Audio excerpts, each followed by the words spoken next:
Hello everyone, welcome back to Nutty Nakama and to the Percy Jackson Wednesday. Today we get back into Lethe, into Oblivion. This is the second part, so check out the first one if you have not watched it yet. And yeah, let's get straight into the SolAngelo angst. I mean, her comfort. Probably not that angsty. We'll see, you decide for yourself. Don't forget to like and subscribe if you like it.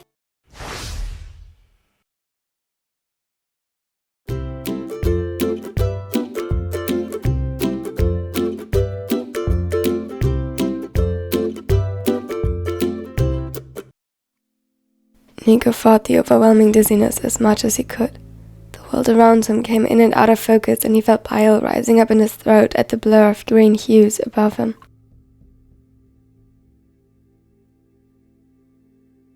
He barely remembered why he was here, or how. All he knew was that there was someone important, someone warm, who had occupied his thoughts since he first caught a glimpse of him in his fleeting memories. Everything was a faded, dark mess, but within the river of shadows there was a light, and he was reaching for it desperately. He knew it was important, somehow, more important than anything else, even though it didn't make sense.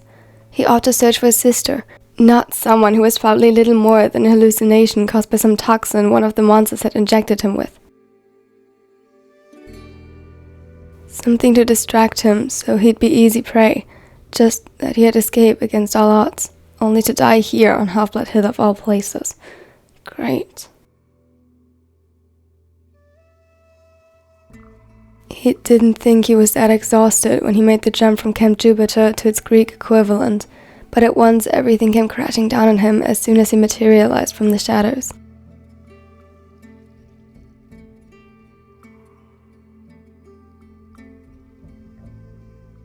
The pain was glazing hot, unbordered on unbearable, but that was hardly new for him.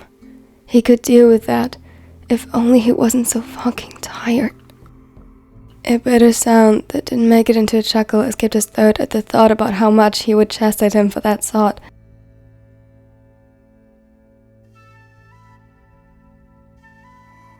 Only who was he? The same thing, the same flash of gold flooded his consciousness for the blink of an eye. He had felt as the one called Raina mentioned the infirmary.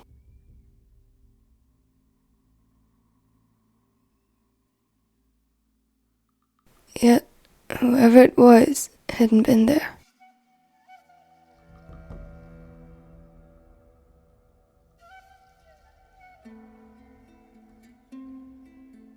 Nico was getting fed up with this.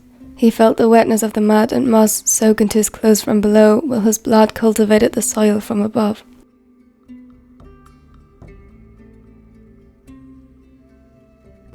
He had given his last bits of energy to someone he didn't even know, after arriving at a camp of strangers before returning to the place he had sworn to avoid.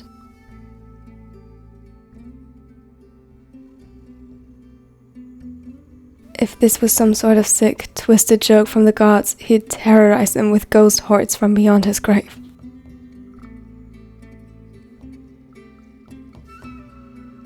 Just as the cold began creeping into his bones, a voice echoed from above. There was less of a voice and more of a gasp. Barely audible footsteps appeared and disappeared again. In the distance, he believed someone called for help, but he couldn't say for sure. His breath was growing faint. Had he been a spectator rather than the person dying, he wondered if he could have felt his life force slipping away.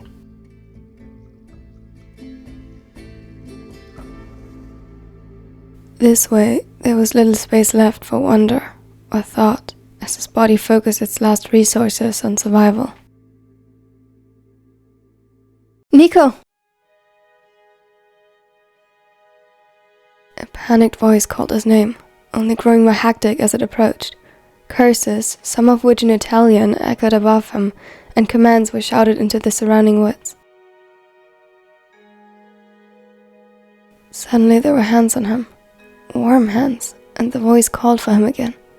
It invoked more of the golden flashes, and Nico wondered how strong this venom must have been to affect him this badly, even hours after. He wasn't even sure what monster he had been fighting to end up like this. Prepare bed with the sun lamps. He needs as much light as he can get. The voice wasn't talking to him, yet Nico tried his best to focus on it. It was nice, comforting in a way. Nico, oh God, please open your eyes, Stella Mia. He frowned. The voice worked like charm speak on him. He wanted to comply.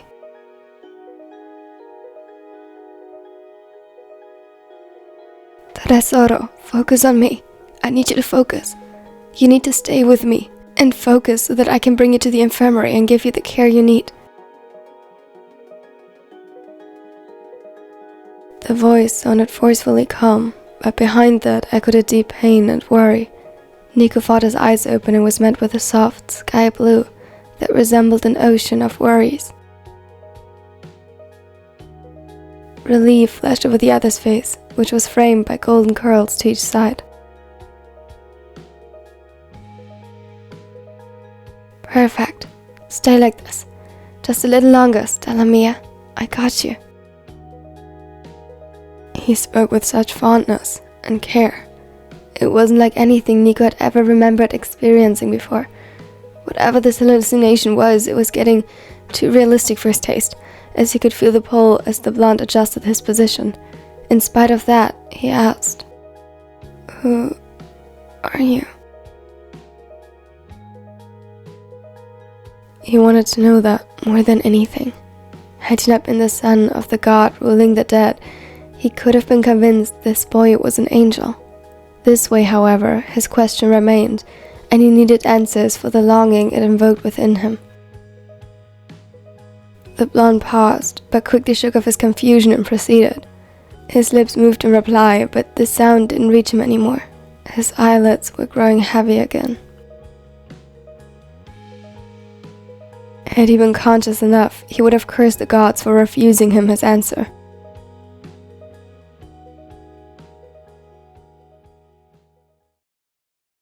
Will knew this wouldn't be a good day the moment he woke up.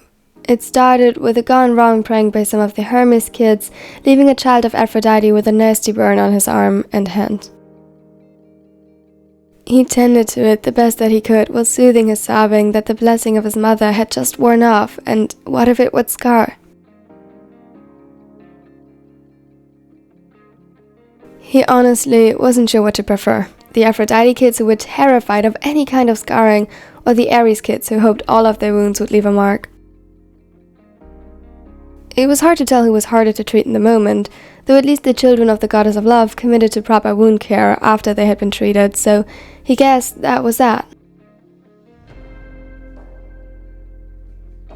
Will had just leaned back in his chair to rest some more after being woken up so roughly this morning when Hephaestus kid rushed into the infirmary with little regard to anyone else. He suspected the worst.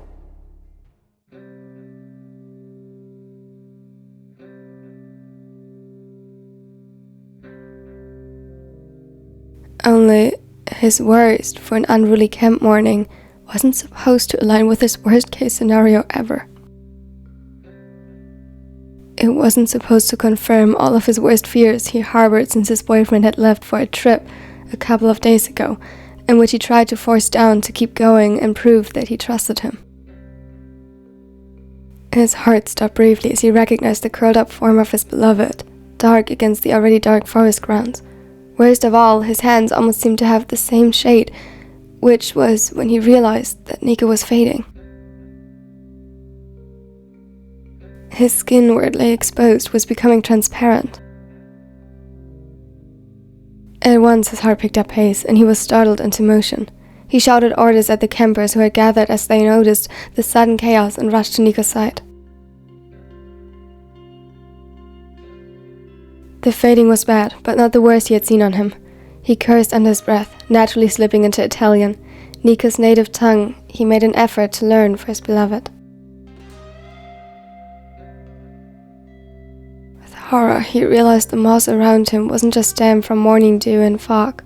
It had soaked up blood, leaking from gashes littered across Nico's skin, Wounds he wouldn't be able to heal until the dark-haired became more solid again, which he only would if he was provided light, which was at the infirmary where he couldn't get him until he stopped fading. More cursing. He didn't care. He needed to act. Fast.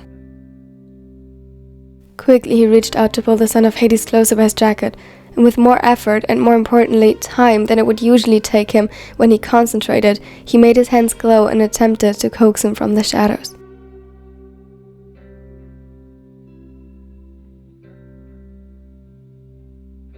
Open your eyes. Please, Stella Mia. He pleaded with him. He needed him. Tesoro, focus on me. The healer observed him closely.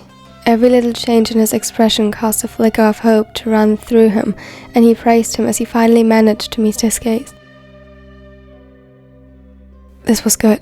He needed him to focus just long enough to transport him back to the infirmary. I got you, Stella Mia. I'm here, just... Who are you? Confusion caught Nico's expression before his eyes glossed over again, and Will could see that he was losing him. He didn't have time to ponder over the question. You're very worried, boyfriend. God, Stella Mia, you know you can return to me without the excuse that I need to patch you up, right?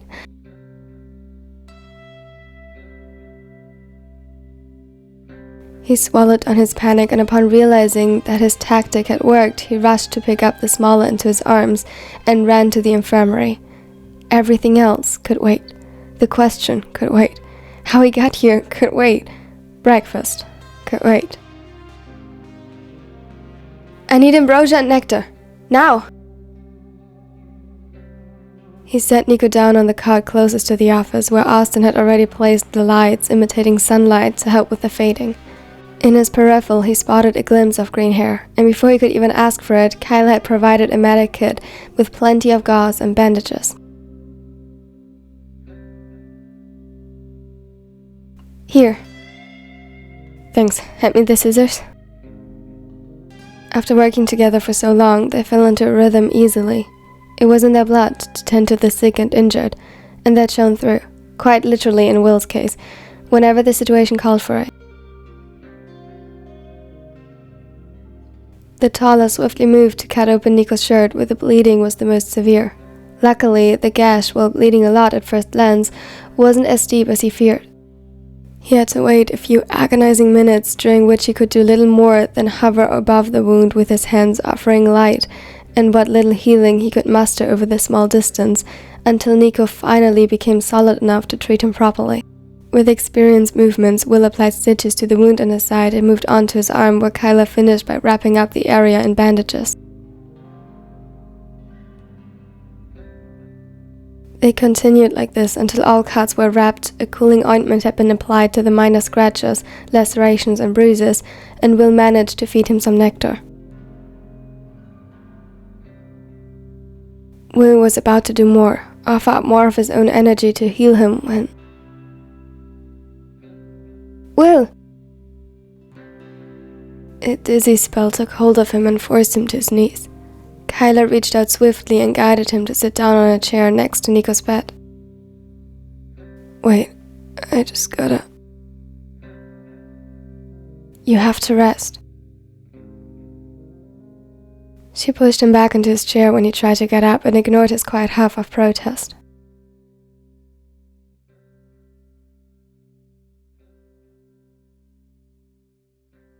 You have been overworking yourself ever since he left. I bet you haven't even gotten the bare minimum of 5 hours of sleep last night. What will Nico say once he wakes up and sees that you burned your hands trying to heal him when it wasn't necessary?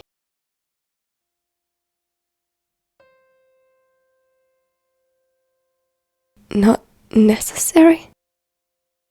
He is stable now. You both need to rest.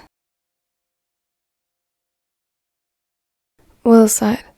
He was perpetually bad at following the advice he gave to his patients, and Kyla knew that. He told Nico not to overdo it with the underworld powers, and here he was, ready to throw his own advice overboard and use all his healing up until he passed out. Before he could ponder and come to a conclusion on whether the several tirades it would earn him would be worth it, an Iris message popped up beside him. His mind was still sluggish, and although it was only morning, he felt exhausted, so it took him a moment to identify Percy, who also looked a lot more hectic than usual. Oh, hey Percy. Will? Good, I need to talk to you, but don't freak out. We'll figure this out. Kyla jumped back a little as she heard Percy's voice, sighed and left to organize some more supplies they'd need later. At Percy's sort of warning, Will frowned. He was capable of little more than that. What is it? Another patient? Because this morning has been really, and I mean really crazy, and it's Nico. Immediately, Will's head perked up and his gaze shifted to his boyfriend's sleeping figure next to him on the cot. Though he doubted Percy could properly see, let alone recognize him from his position. He was here at camp. Nico's here. He interrupted him, his voice bitter. He traced his injuries once more and felt as though each was inflicted on his own skin as he looked at them, just worse. You found him?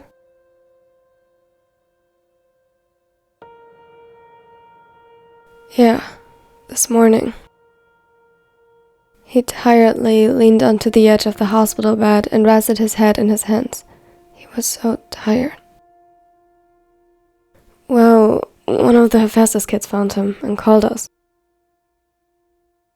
His voice was uncharacteristically quiet, but after all that had been chucked at him this morning, he didn't have the energy anymore to keep up his usual act. Friendly, confident, and most of all, bright.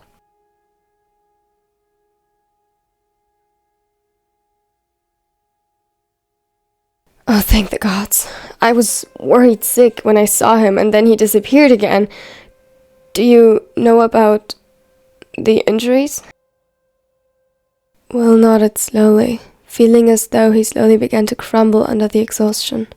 This time he rested his head on the edge of the bed, hoping his nightmare would end soon. All he had to do was wake up. But it never happened.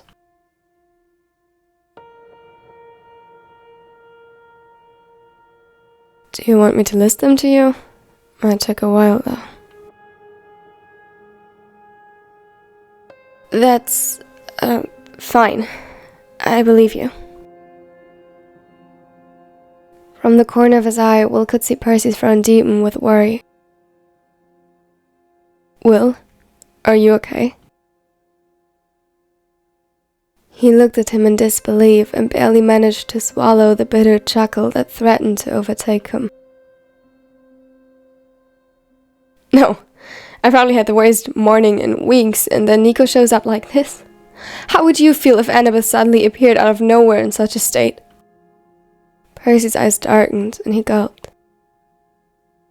That's not what I meant. Though, yeah, the question was stupid. Just, he's stable now, right? I mean, he will be okay, won't he? There was so much worry in Percy's voice that whatever irritation and anger had possessed Will before vanished. His voice was thick with unshed tears as he replied. Yeah, I will make sure of it. Percy nodded and rubbed over his face, suddenly looking about as tired as he felt. Right, good. I'll tell the others. They'll be on their way to Camp Half-Blood soon. I'd come too, but I'm kinda still injured, and I'm not sure Nico would like to see me right now. At that, Will frowned. Last he knew, Nico and Tim were on good terms again. What had happened? Anyway, we will figure this out. Whatever happened, we can fix it, somehow. He will remember. Every word from the son of Poseidon only added to Will's confusion, but he felt his head getting too heavy to ask and understand. He faintly remembered Percy telling him to rest before he slipped away completely.